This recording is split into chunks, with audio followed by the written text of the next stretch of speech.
Siapkan diri kalian Soccermania, kita bakal maraton berita bola terlengkap dari seluruh penjuru liga. Langsung saja ke berita pertama.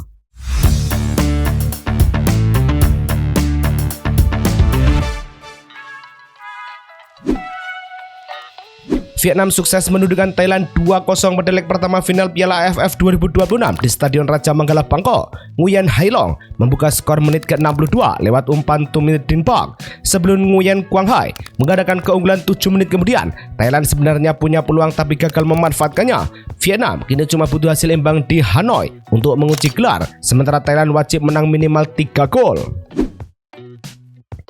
Usai duel Asia Tenggara terbang ke Turki, Trabzonspor selangkah lagi mendapatkan Fabinho secara gratis. Fabrizio Romano melaporkan klub Turki itu sudah mencapai kesepakatan lisan dengan gelandang Brasil berusia 32 tahun tersebut. Fabinho kini berstatus tanpa klub setelah kontraknya bersama Al Ittihad berakhir musim panas ini. Dalam 24 hingga 48 jam ke depan, ex-Liverpool itu dijadwalkan terbang ke Trabzon untuk menjalani tes medis sebelum kontraknya diresmikan. Jika semuanya lancar, Fabinho bakal reuni dengan Mohamed Salah. Lanjut ke Belanda, Eredivisie juga punya hasil menarik. Fortuna Sittard tumbang 0-2 dari AZ Alkmaar dalam lanjutan Eredivisie. Fortuna harus bermain dengan 10 orang sejak menit ke-5 setelah Oremani di kartu merah. Unggul jumlah pemain, Cis Horkam jadi bintang kemenangan AZ Alkmaar dengan 2 gol pada menit ke-58 dan menit ke-90+2. Kekalahan ini bikin Fortuna tertahan di posisi ke-8 dengan 4 poin dari 3 laga, sedangkan AZ Alkmaar naik ke puncak dengan 9 poin. Geser ke Jerman, Bayern kembali angkat trofi. Bayern Munchen keluar sebagai juara Piala Super Jerman 2026 setelah menang 2-1 atas Borussia Dortmund dalam Der Klassiker. Bayern membuka pesta lewat Nathaniel Braun pada menit ke-28. Lalu Michael Olise mengadakan keunggulan pada injury time babak pertama. Fabio Silva memperkecil skor pada menit ke-75. Kemenangan ini menambah koleksi Bayern menjadi 12 gelar Piala Super Jerman, sekaligus makin menjauh dari Dortmund yang baru mengoleksi 6. Harry Kane akhirnya punya cerita berbeda sejak meninggalkan Inggris dan bergabung dengan Bayern Munchen. Sebelum merapat ke klub Jerman itu, striker Inggris ini belum pernah mengangkat trofi mayor sepanjang karirnya. Kini, koleksinya sudah mencapai 5 gelar bersama Bayern, 2 Bundesliga, 2 Piala Super Jerman, dan 1 DFB Pokal. Ini menunjukkan betapa cepat perubahan nasib Kane di Jerman. Dari striker tajam tanpa trofi, Kane sekarang justru ikut merasakan rutinitas juara. Bayern benar-benar mengubah lemari kosongnya jadi penuh. Beralih ke sisi finansial, Dortmund justru merugi besar. Borussia Dortmund mencatat kerugian 21,7 juta euro pada musim 2025-2026. Padahal setahun sebelumnya masih untung 6,5 juta euro. Menurut laporan keuangan klub, pendapatan mereka juga turun 12% menjadi 460,5 juta euro, terutama karena tersingkir cepat dari Liga Champions. Pemasukan dari kompetisi itu anjlok 31,4 juta euro. Meski begitu, manajemen Dortmund masih tenang dan menargetkan balik impas hingga untung 10 juta euro musim depan. Sekarang ke Italia, Serie A langsung menyajikan pesta gol. Inter Milan membuka Liga Italia 2026-2027 dengan pesta gol saat menjamu Monza di Giuseppe Meazza. Hakan Calhanoglu membawa Inter unggul pada menit ke-6 sebelum Gustavo Varela menyamakan skor untuk Monza pada menit ke-29. Piotr Zielinski kembali membawa Inter memimpin pada menit ke-47. Lalu, Pio Esposito dan Jan Bisek ikut berpesta masing-masing pada menit ke-55 dan 70. Inter pun mengamankan kemenangan 4-1 sekaligus memuncaki klasmen sementara dengan 3 poin, sementara Monza langsung terdampar di posisi terbawah. Napoli membuka Serie A 2026-2027 dengan kemenangan 2-0 atas Genoa di Stadion Luigi Ferraris. Duel berjalan tanpa gol sampai turun minum. Kevin De Bruyne memecahkan kebutuhan pada menit ke-82, lalu Antonio Vergara mengadakan keunggulan 5 menit berselang setelah mendapat assist dari De Bruyne. Tambahan 3 poin membuat Napoli langsung menempati posisi kedua klasemen sementara, tertinggal selisih gol dari Inter Milan yang menang 4-1 atas Monza. Masih di Serie A, Udinese dan Como berbagi poin. Udinese harus puas berbagi poin setelah ditahan Como 1-1 pada laga pembuka Serie A 2026-2027 di Stadion Blue Energy. Tuan rumah lebih dulu unggul lewat Hassane Camara pada menit ke-29 sebelum Anastasios Dovikas menyamakan skor pada menit ke-54. Laga berjalan sengit sampai akhir. Hasil ini membuat Udinese dan Como sama-sama mengantongi 1 poin dari pekan pertama. Como makin serius memperkuat lini belakang setelah mencapai kesepakatan verbal dengan Villarreal untuk membawa Willy Cambuola ke Serie A. Bek 21 tahun itu bakal dipinjam lebih dulu dengan opsi pembelian permanen senilai 10 juta euro yang tidak wajib. Kabar ini dikonfirmasi jurnalis Fabrizio Romano. Menariknya, Manchester United juga bisa ikut menerima pemasukan jika Como mempermanenkan Cambuola berkat klausul sell on dalam transfer sebelumnya. Dari Como geser ke Roma yang ikut berburu bek. AS Roma makin dekat mendapatkan Jadon Oosterwolde dari Fenerbahce. Fabrizio Romano sudah memberi tanda here we go setelah kedua klub mencapai kesepakatan verbal untuk transfer sang bek serba bisa. Oosterwolde bakal datang dengan status pinjaman disertai opsi pembelian sekitar 18 juta euro atau 310 miliar rupiah.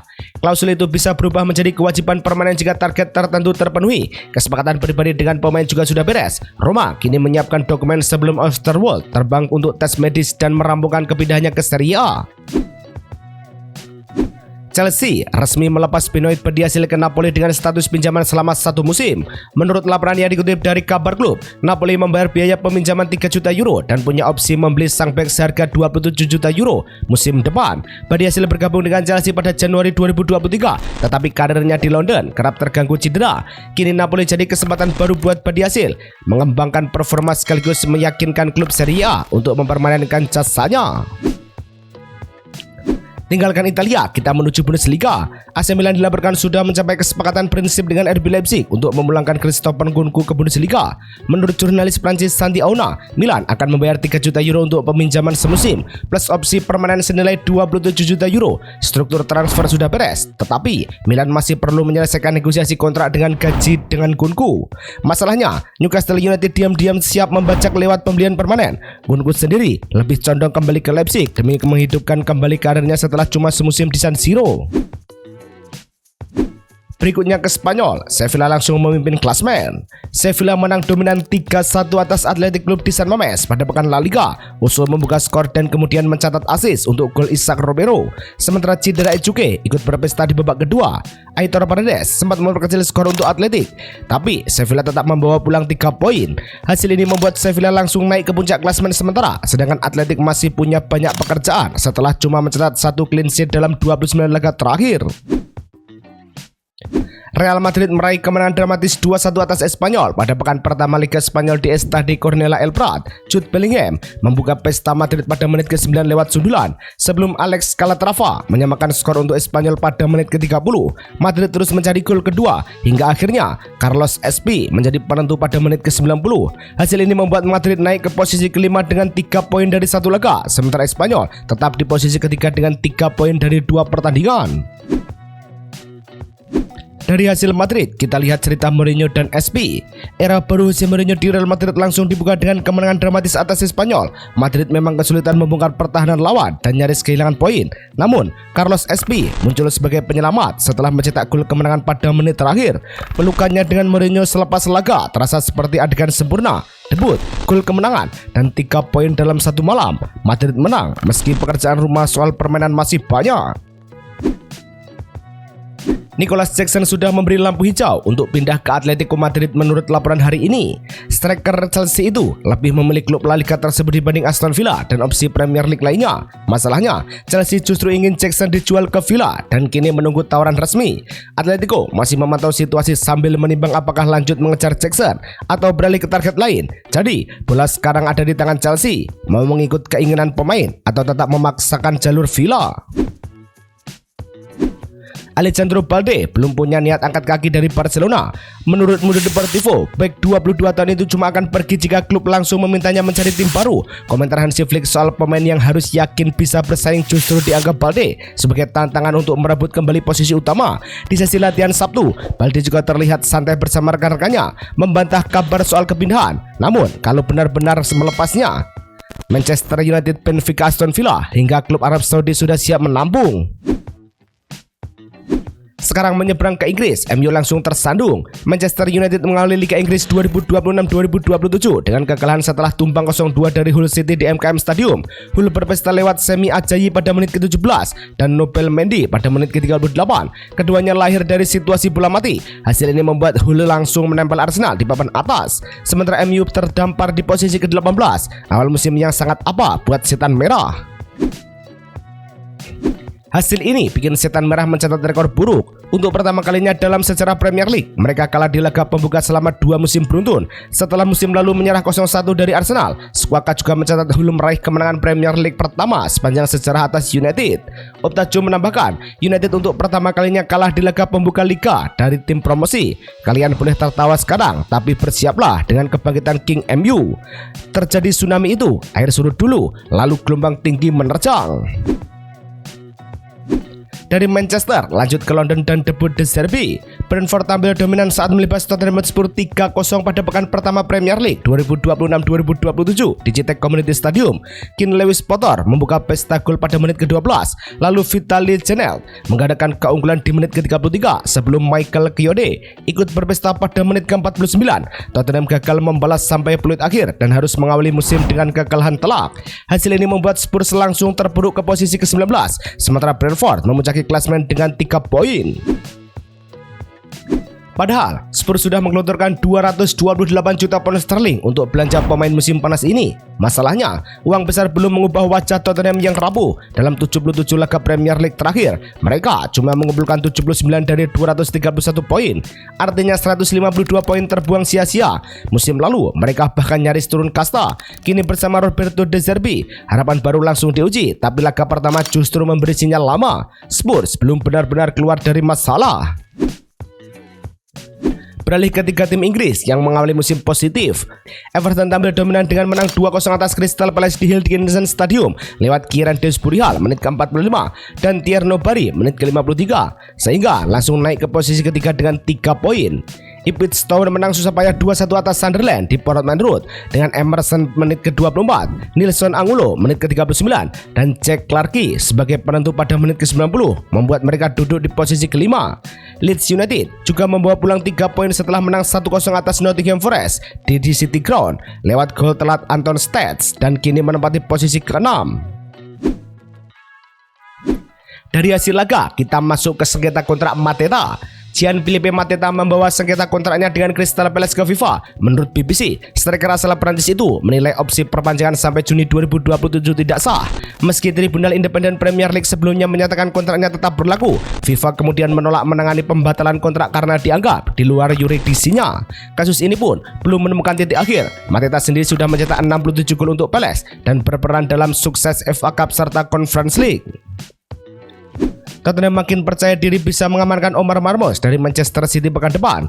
Menurut Fabrizio Romano, negosiasi kedua klub terus berjalan dan urusan pribadi sang pemain bukan masalah. Kini tinggal menunggu kesepakatan antar klub. City memang masih bisa menahan transfer ini sambil mencari pengganti di bursa. Nama Alan Elias di Palmeiras ikut muncul. Jadi Spurs tinggal berharap City cepat menemukan solusi agar transfer Marmos bisa segera tancap gas. Lanjut ke Aston Villa, Goretzka segera merapat ke Inggris. Leon Goretzka selangkah lagi jadi pemain Aston Villa setelah mencapai kesepakatan verbal dengan klub Premier League itu lewat status bebas transfer. Fabrizio Romano bahkan sudah memberi tanda here we go untuk kepindahan gelandang 31 tahun tersebut. Setelah 8 tahun memperkuat Bayern Munchen, Goretzka diyakini tertarik dengan proyek Unai Emery yang ikut turun tangan lewat komunikasi langsung untuk meyakinkannya. Villa kini menyiapkan dokumen dengan tes medis dan tanda tangan kontrak dijadwalkan pekan depan. Pengalaman Goretzka jelas jadi tambahan penting untuk Villa di kompetisi domestik dan Eropa. Chelsea resmi memperpanjang kontrak Joao Pedro sampai 2034. Penyerang 24 tahun itu baru bergabung dari Brighton tahun lalu, tapi langsung mencetak 20 gol di semua kompetisi. Menurut laporan Flashscore, Pedro sempat diminati sejumlah klub besar meski namanya tak masuk skuad Brazil untuk Piala Dunia musim panas ini. Kini, ia memilih bertahan lama di Stamford Bridge dan mengaku sudah merasa seperti di rumah sejak tiba di London. Pedro pun diproyeksikan jadi bagian penting Chelsea saat pembukaan Premier League melawan Fulham. Sebagai penutup, kembali ke Manchester untuk kabar Baleba. Carlos Baleba dilaporkan sudah menyelesaikan tes medis sebelum merampungkan kepindahannya ke Manchester United. Menurut Sulis Talks, gelandang Brighton itu bakal menaikkan kontrak 5 tahun di Old Trafford. MU dan Brighton sudah menyepakati transfer senilai 65 juta pound sterling plus 5 juta pound sterling dalam bentuk bonus. Kehadiran Baleba diharapkan bikin lini tengah Setan Merah lebih solid. Maklum, awal musim mereka berantakan setelah tumbang 0-2 dari Hull City. Kini, Baleba tinggal selangkah lagi resmi jadi bagian dari proyek baru MU. Selesai sudah maraton 28 berita kita. Terus pantau Blessing Soccer News untuk update setiap harinya. Saya undur diri. Salam Soccer Mania.